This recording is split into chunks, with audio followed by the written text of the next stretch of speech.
Hi friends, എല്ലാവർക്കും നമസ്കാരം.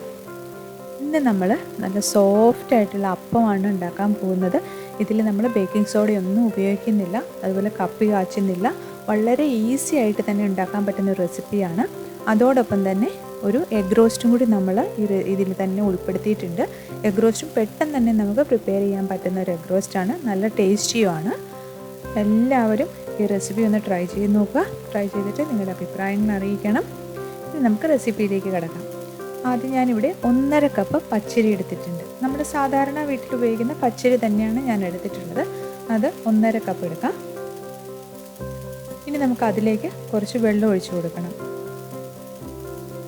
നന്നായിട്ട് കഴുകിയെടുക്കുക. ഇത് 3 പ്രാവശ്യം നമുക്ക് അരി ഒന്ന് കഴുകിയെടുക്കണം. ആദ്യം കഴുകി വെള്ളം കളഞ്ഞതിന് ശേഷം വീണ്ടും വെള്ളം ഒഴിച്ച് അങ്ങനെ 3 പ്രാവശ്യമായിട്ട് നമുക്ക് അരി നന്നായിട്ട് കഴുകിയെടുക്കണം.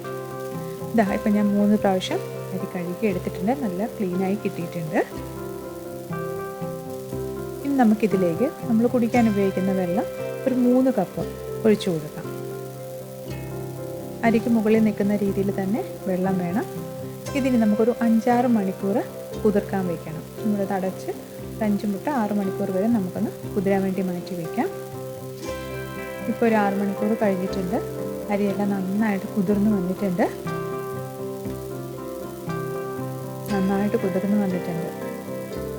നമുക്കിനി ഇത് അരച്ചെടുക്കണം. അതിനായിട്ട് ഞാൻ മിക്സിയുടെ ജാറിലേക്ക് നമ്മൾ കഴുകി വെച്ചിരിക്കുന്ന കുതിർത്ത് വെച്ചിരിക്കുന്ന അരിയെല്ലാം മാറ്റിയിട്ടുണ്ട്.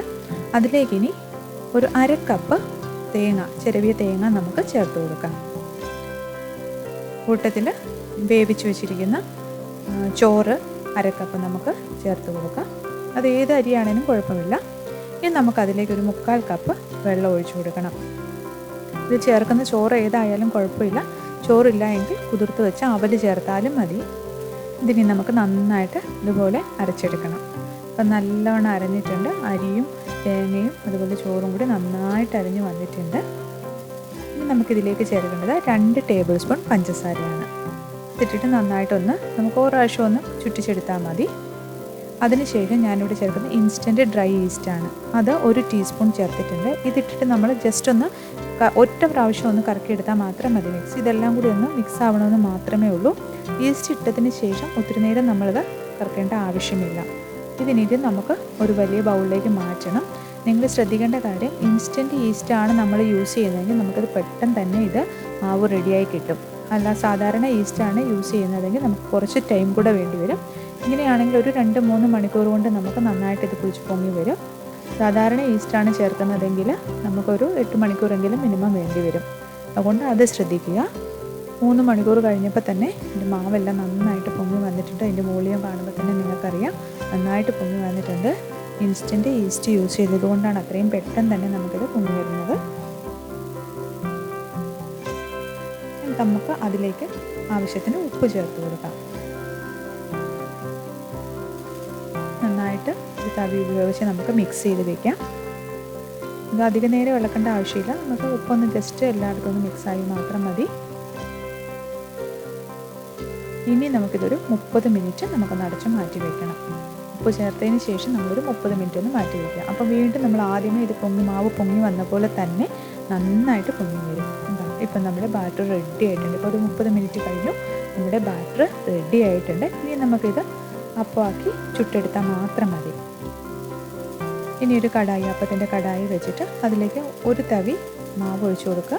അതൊന്ന് ഇതുപോലെ ചുറ്റിച്ചിട്ട് നമുക്ക് എല്ലാ സൈഡിലേക്കും ഒന്ന് സ്പ്രെഡ് ചെയ്ത് കൊടുക്കാം.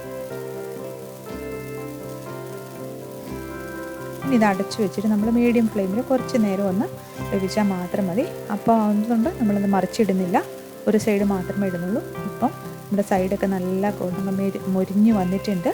അതുപോലെ നല്ല സോഫ്റ്റാണ്. കാണുമ്പോൾ തന്നെ അറിയാം നല്ല ടേസ്റ്റ് സോഫ്റ്റ് ആയിട്ടുള്ള അപ്പവുമാണ്.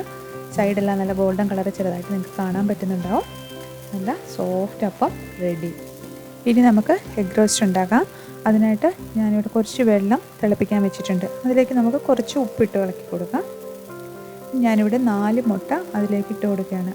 നമ്മളിത് വെള്ളം തിളച്ച് ഒരു 10 മിനിറ്റ് ഒന്ന് കുക്ക് ചെയ്താൽ മാത്രം മതി. പെട്ടെന്ന് തന്നെ മുട്ട ബോയിലായി കിട്ടും. ഇനി വേറൊരു പാനിലേക്ക് ഞാൻ കുറച്ചൊരു ടേബിൾ സ്പൂൺ എണ്ണ ഒഴിച്ചു കൊടുക്കുകയാണ്.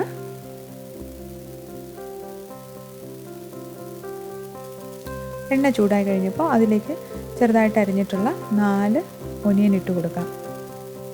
ഇത് നമുക്ക് നന്നായിട്ടൊന്ന് വഴറ്റി കൊടുക്കാം.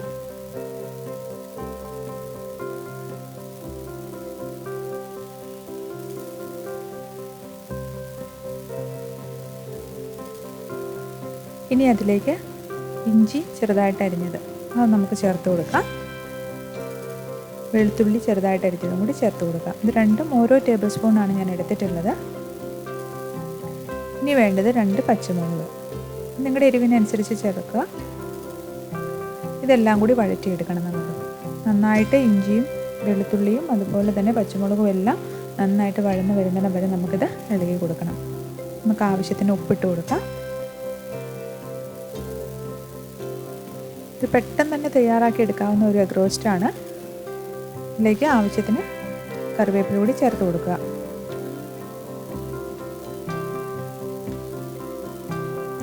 ടൊമാറ്റോ ഒരെണ്ണം ഞാൻ അരിഞ്ഞതും കൂടി ചേർത്ത് കൊടുക്കുകയാണ്. ടൊമാറ്റോ ഒന്ന് നന്നായിട്ട് സോഫ്റ്റ് ആകുന്നിടം വരെ നമുക്കിതൊന്ന് വഴറ്റിയെടുത്താൽ മതി. ഇപ്പോൾ ടൊമാറ്റോ എല്ലാം ഒരുവിധം വഴന്ന് വന്നിട്ടുണ്ട്. അതുപോലെ നമ്മുടെ ഒനിയനും വഴന്ന് വന്നിട്ടുണ്ട്. നമുക്കിതിലേക്ക് പൊടികൾ ചേർക്കാം. Kashmiri chilli powder 2 table spoon ഞാനിവിടെ ചേർത്ത് കൊടുക്കുന്നുണ്ട്. അതുപോലെ മീറ്റ് മസാല 2 ടേബിൾ സ്പൂൺ ചേർത്ത് കൊടുക്കാം. ഇനി വേണ്ടത് മഞ്ഞൾപ്പൊടിയാണ്. ഒരു 1/2 ടീസ്പൂൺ മഞ്ഞൾപ്പൊടി മതിയാവും. കൊറിയാണ്ടർ പൗഡർ 1 ടീസ്പൂൺ നമുക്ക് ആഡ് ചെയ്ത് കൊടുക്കാം. ഇത്രയും പൊടികളെല്ലാം ഇട്ടിട്ട് നമുക്ക് നന്നായിട്ടൊന്ന് മിക്സ് ചെയ്ത് കൊടുക്കണം.